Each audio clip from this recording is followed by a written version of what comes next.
Ô, doutor, dessa doença, o que mais te assustou, assim, nela? Porque, assim, do meu convívio, assim, vi inúmeros casos, assim, de pessoas saudáveis, Sim, sim. atletas, que, assim, você falava, se tem um cara que não vai morrer, é esse cara, mas Então, morreu. O que mais te assustou, né, nessa doença, doutor? no primeiro momento foi o desconhecimento dela, né? Era uma Uhum. doença nova, o mundo inteiro não sabia como lidar com essa infecção, né? Quem sabia um pouquinho mais eram os infectologistas, né? E mesmo assim, era uma coisa praticamente inédita para todo mundo, né? E a coisa que me chamou um pouquinho a atenção no começo foi a aleatoriedade da evolução. Tinha paciente que tinha tudo para evoluir mal e evoluía bem, e tinha paciente que tinha tudo para evoluir bem e evoluía mal. É claro que algumas coisas a gente sabe que são fatores de risco para evoluir mal. Quanto mais velho, maior a chance de desenvolver uma forma grave. Obesidade, quanto mais obeso, maior a chance da pessoa desenvolver uma pneumonia grave. Mas assim, a gente teve paciente de 14 anos que evoluiu com uma pneumonia grave, veio a óbito. Então, eventualmente, a gente tinha esses receios, né? E como a gente não conhecia nada da doença, era assustador. Só que assim, era assustador, mas a gente que era infectologista, a gente que definia o protocolo de atendimento, isolamento, a gente tinha que ir lá. Eu lembro, cada dia que eu ia para o hospital, pensava, caramba, será que é hoje que eu pego Covid? Será que é hoje que eu vou ser entubado? Será que é hoje que vai acontecer alguma coisa? E nunca aconteceu. Eu, nesses 3 anos, nunca peguei Covid, não que eu tenha identificado, né? E eu testava. Toda vez que eu sentia que tinha alguma coisa, eu testava. Mas é que a gente, como infectologista, a gente sabe se prevenir, né? A gente tem o treinamento para usar os equipamentos de proteção. A gente que oferecia treinamento para as outras especialidades, né? Então, felizmente, nesses 3 anos nunca aconteceu nada. Mas eu lembro no começo. No começo, quando eu estava lá em São Paulo, tinha colegas médicos de outras especialidades que ele perguntava: poxa, Sidney, será que eu mereço? Será que eu não seria mais adequado eu fechar um hotel para ficar afastado da minha família o dia que eu atender alguém? Será que não compensa a gente fechar um corredor de um hotel só pra gente? Surgiam essas coisas, né? Que a gente tinha medo de levar a doença para casa, né? O cuidado, né? Justamente porque a gente não conhecia como é que era a transmissão, a epidemiologia.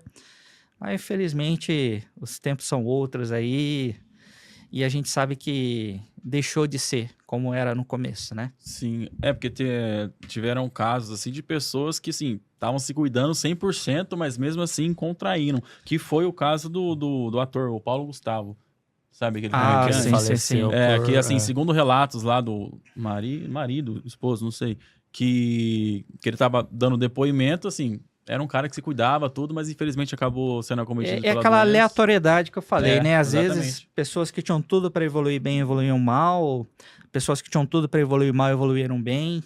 Então era algo meio aleatório no começo, né?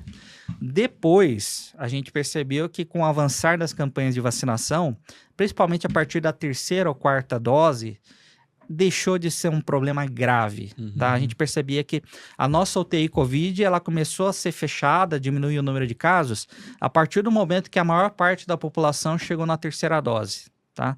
E hoje em dia, com toda a disseminação da campanha da vacinação e tal, deixou de ser algo tão importante. A gente eventualmente tem um caso ou outro, mas não era como era antes, né? Se parar um pouco para pensar, a gente tinha uma estrutura aqui no HU de Londrina, que era um prédio de 3 andares, em que 100% dos pacientes tinham a mesma doença. Nossa, É algo assustador, você parar para pensar como é que é uma estrutura. Eram 3 andares, eu não me recordo exatamente o número de pacientes, mas era um prédio separado da estrutura principal do HU, com 100% das pessoas com a mesma doença. Sim. Nossa. Então era algo meio assustador. E eu estava lá trabalhando. Na linha de frente Eu ali, né, estava doutor? literalmente. Eu costumo dizer que os infectologistas estavam na linha de frente da linha da frente. Porque a gente que definia protocolo de atendimento, a gente que fazia as políticas de organização do hospital. Então, foi um momento muito tenso na minha vida, mas que felizmente eu consegui passar sem Fortaleceu, né, grandes doutor? complicações. Deixou mais forte aí para outras adversidades sim, que sim. Eu acho que vierem. depois do que aconteceu isso daí, a gente aprende a valorizar o que realmente tem que ser valorizado, né? Com certeza. Então, mesmo depois quando eu fui no programa e tal, eu lembro que eu tava lá num momento de muita tensão, muita luz, muita gente, muito nervosismo, mas aí eu parava para pensar, caramba, eu atendi um paciente 15 dias depois do primeiro diagnóstico do Brasil. Eu devo ter sido um dos primeiros médicos a atender casos, com certeza, eu fui um dos primeiros médicos a ter atendido casos de Covid grave. Pô, não é nem o momento mais tenso da minha vida, o meu momento mais tenso foi quando eu tive que atender esse paciente. Então, eu acho que tudo que veio depois, perto do que eu já enfrentei, eu acho que não tem aquela grau de ansiedade que nem poderia ter. Foi sossegado. Ô, Luciano, ó, pode perguntar aí. Ai, relaxa. Ô, doutor, só mais uma questão, né, dessa época do Covid aí, que também, assim, durante esse período, surgiram muitas dúvidas com relação à vacina. Certo? Eu queria saber a posição do senhor com relação ao quê? Porque, assim, politizou muito também, né? Ah, sim, sim. Aquela questão da vacina. Ah, e toma, não toma, mas, como é que vocês produziram a vacina agora? Não é assim que produz. Eu queria saber um pouquinho mais sobre a opinião do senhor disso. Olha, a gente que estava atuando na linha da frente, viu que realmente o que fez diferença foi a vacina, tá? É público e notório, se vocês pegarem os casos de internação, de acordo com a porcentagem de população que estava se imunizando, o quanto que, a partir do momento que uma determinada parcela da população foi vacinada a partir da terceira dose, o quanto que se diminuiu o número de internações, tá? E assim, isso não é só uma percepção minha.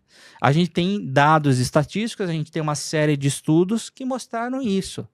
Que a vacina, ela diminuiu a necessidade de internação, diminuiu o número de óbitos, e a gente conseguiu essa vacina de maneira relativamente rápida, porque nós tivemos bilhões de dólares sendo investidos de uma maneira como nunca foi feito antes. Sim.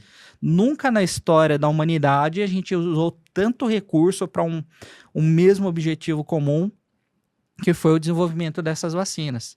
Então, tendo dinheiro suficiente, realmente se conseguiu. E as vacinas em si, no geral, elas foram... mudaram a história da medicina, mudaram a história das doenças infecciosas. Hoje em dia, você não vê ninguém morrendo de sarampo, você não vê, não deveria ocorrer.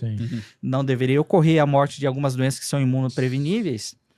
E eu digo que as vacinas, elas foram vítimas do próprio sucesso. Porque justamente como você conseguiu eliminar algumas doenças, por exemplo, a varíola foi eliminada da humanidade graças à campanha de vacinação em massa, paralisia infantil, ela praticamente foi eliminada na população brasileira, e com o sucesso dessa erradicação dessas doenças, as pessoas esqueceram de como era. Esqueceram como era morrer de sarampo, esqueceram como era ficar paralisado devido à paralisia infantil. Então as pessoas pensam, pô, mas eu não tô vendo nenhum caso, por que eu tenho que tomar a vacina? Você não vê nenhum caso por isso mesmo, né? Por causa que a vacina foi eficaz. A resposta tá dada. Só que a população esquece isso. Porque a memória da população no geral, se ela não tem aquele estímulo chocante de ver a pessoa doente, muitas vezes ela esquece. E assim, tem um lado positivo e um lado negativo. O lado positivo é isso, que as vacinas, elas tiveram um sucesso tão bom, mas tão bom, que as pessoas esquecem como era antes.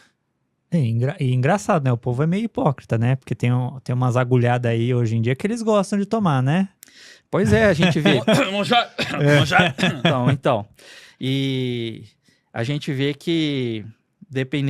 Por exemplo, existe uma medicação injetável que previne o HIV, que é uma medicação injetável, que o custo dela é equivalente ao do Mounjaro. E quando veio o representante do laboratório, veio divulgar a medicação, veio me passar os valores e tal, eu falei, o custo equivale ao do Mounjaro. Só que as pessoas não veem problema em gastar a medicação para emagrecer, mas não veem problema em usar alguma medicação que possa prevenir o HIV. É isso, sem nem saber o procedimento, às vezes, né? Comprando de fora. Paraguai Paraguai tá aí.